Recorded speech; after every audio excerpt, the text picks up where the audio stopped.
Hey, you're back in the garage with TheEZGZ.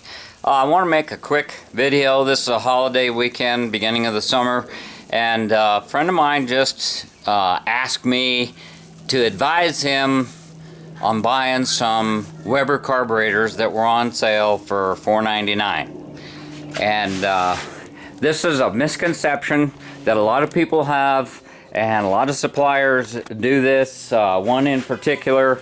And I just want to give you guys a heads up on this. If you look closely at the advertisement, it says style, Weber style carburetors. You're not going to get brand new quality Weber carburetors with good linkage and air cleaners for $4.99 from anybody. That's below their cost. They're not going to sell at a loss. Believe me, those things are going for $1,200, $1,300. And here's the deal. All right, this is an original Weber carburetor. I've showed it many times. I've made many videos. This one is a 44. It says right here that it's made in Spain. Nothing matter with the carburetor made in Spain or Italy or wherever. Chances are if you go to a swap meet and you find some old Weber carburetors in a bucket, they're not just going to be something that you can take home and bolt on. There's another misnomer out there that, you know, IDF 40 Webers were made for a 1600. Well, I'm running a 1776. I need something bigger. I need 44s. I need something larger. Well, if you do any amount of research at all, my experience has told me these are 36 Delordos. Okay? Right there. Delordos. DRLAs. I bought these over 30 years ago. I took them out of the box. I put them on my 1776, headed to the dunes, had this style of air cleaner. This is the type of air cleaner that you want. You want the cast aluminum. You don't want the shiny chrome-plated sheet metal. The chrome comes off. Where do you think that's going to go? It doesn't take long for that to happen. The carbs warp, people over tighten the tops, that creates air leaks. People start sealing them with grease and silicone and you name it, and it's only a matter of time before you're going to have to get under that air cleaner. Not to mention your normal maintenance. These cotton air filters that everybody sells. I bought some cotton air filters from one of the top providers of these things. They won't fit in the carburetor basis, whether they're the sheet metal tin or the other one. We got to stop buying this junk. We got to send it back. We got to make them make a better product. There's too many manufacturers. MP has just gotten their fingers into everything. I would have to say that recently I've had some better luck with MP, but you know, it seems like you have to fiddle with anything. And that's your fault. That's my fault, because we shop for the low buck. Usually you go from site to site and you say, oh yeah, well these are $10 cheaper. Yeah, but they nail you on shipping charges. Okay, let's stick with the topic again and these $500 Weber look-alike, whether they're HPMX or oh, what's the other brand? Now they've come out with the Super D carburetors, and I really, really, really like the looks of those. I say 3 years into research. You don't see too much stuff on YouTube about them, and they run like $750. I think I advised my friend with the 1776 to give those Super D 36 millimeter carbs a try. Now, you say, well, why would I want to go with a 36 millimeter? Well, the Venturi, the Hourglass Venturi, not this little one, the bigger one down there that you're looking through. Those 40 IDF carburetors came manufactured to be a bolt-on for a 1600 True. Okay, they had 28 millimeter Venturis. These 36 millimeter carburetors, Seabird Performance was the main supplier for these, and they were trying to compete and provide a quality part, which these are from that era, they came with a 30 millimeter Venturi. So their claim that these 36s would flow more than a 40 was kind of one of their pitches. Now, all you had to do was spend $100 and change the Venturis and the jetting, mostly the main jets. Those run like $5 or $10 a piece. And they, now, when you're buying jets, they most of the time they'll have a little small print there to say drilled jets. When you want to rejet your carburetor. Now, the original jets that came in these carburetors was not a straight hole drilled through a piece of brass. They were a reamed, tapered hole. They measured the flow before they wrote on the outside of the jet the size of the jet. Okay? And this is where some people have problems and where your fuel screws come out different. These things, I have put these 36s on my 2276 high compression engine. I've run them on my 2-liter. This is the 1800. They work on everything. I don't even have to adjust the idle screw to synchronize the idle. What I do have to spend a lot of time on is making sure I get my linkage. Linkage is the biggest fault and pain for people to get right. And just because you have your linkage set up so that it idles evenly on both sides and they leaves the stop, once you get to your cruising speed, which is what, 35, 45 miles an hour in town, one of these carburetors can lead the other. And it feels like, oh, these carbs are crummy. Man, I bought some of those carbs and I never could get them to work right. I need to change the jets. No. You need to put your throttle in different positions and see if they're the same on both sides, not just at an idle. And how do you change that? You change that by the angle of this, making sure that all of your fittings are tight. Now look, some of this stuff is going to wear. The balls that go inside these steel sleeved aluminum shafts, this one in particular is a steel shaft, but it's the ball end that wears out. These are American threads in these air cleaner bases. You can take, I believe it's a 1/4 20 bolt will go in there. You cut the head off the bolt. Now bolts come with threads all the way up to the head, but if you find some of the older bolts that have the smooth surface there, you want the smooth surface inside here. You don't want any back and forth end play. You're gonna eventually get wear where you have up and down play. If your heim joints are worn out and you have up and down play, then you need to address that. But if you have all the system has worn together, it's still possible to get it to synchronize. If you got the same amount of wear on one side as the other, it stands to reason that as you push the throttle down, that they're both going to move the same amount. And that is the problem. But again, I repeat myself, don't think you're going to get some special super deal for $4.99. Those days are gone. And although the carburetor themselves is the same, and the intake manifold is the same, these are offset type intake manifolds, and I'm not talking to racers here.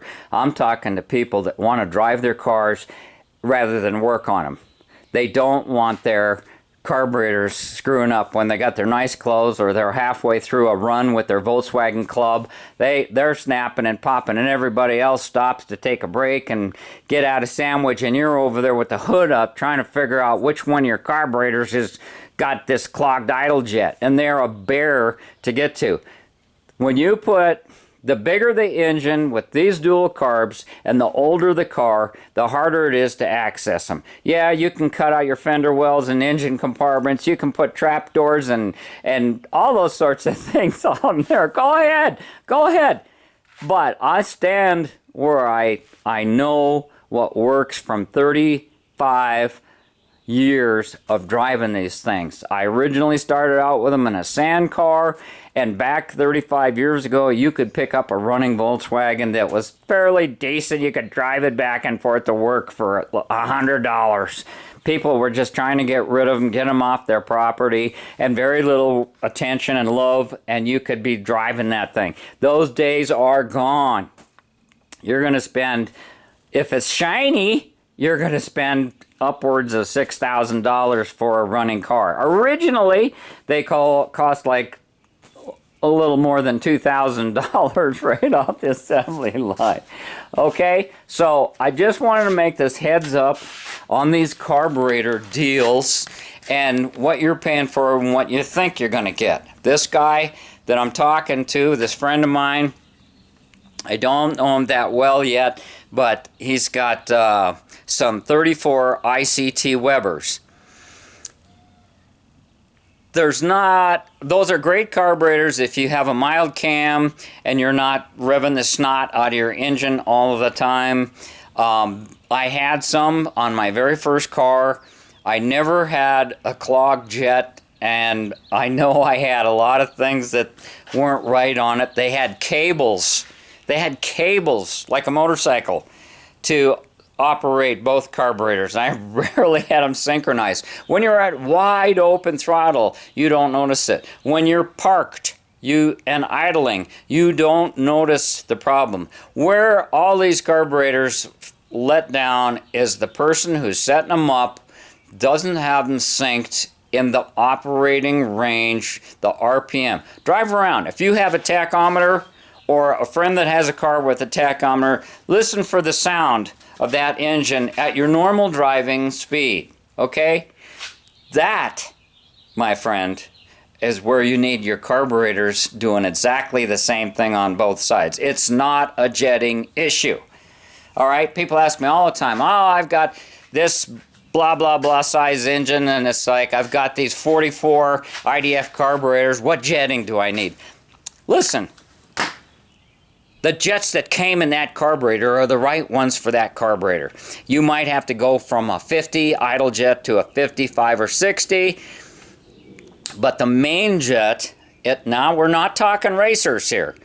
If you're going for all-out racing, top-end performance, then you might want to go with the 48 IDAs or the 48 whatchamacallits, but, you know, 44s and those are for the bigger engines. If you're running up to say a 2-liter engine, anything 2-liter and below, I think you'd be tickled to death with the 40 style Weber's type carburetors. And you know, it's a different era.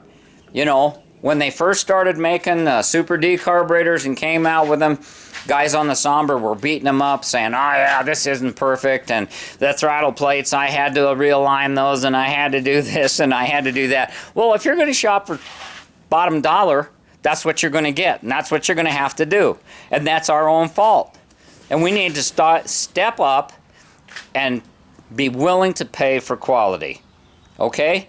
And I would say, instead of just blankly buying something online and then bitching about it when it arrives at your house, call them up, talk to whoever is selling them, say, look, do you have support? Do you have the gaskets? You're eventually going to need gaskets for these things.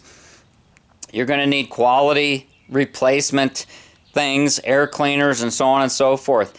Make sure that they're willing to stand behind their product. They should be asking you, what are you putting it on? What kind of engine? They need some details. When you leave comments on my channel, it would help to have a little bit of details. I get a question without any description of the engine other than maybe the size, and I start giving a detailed answer, and they come back with, well, I have all that. I did all of that.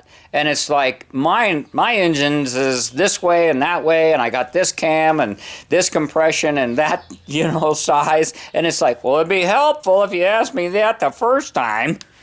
You know, maybe we could have a shorter answer and the correct answer and get on with things. I like to start my day having coffee and answering comments. I check in on it, but, you know, I had somebody this morning, obviously a girl, no problem with women Volkswageners and mechanics. I think that's wonderful that they understand what's going on. But it's, you know, you could tell by the questions that she was asking.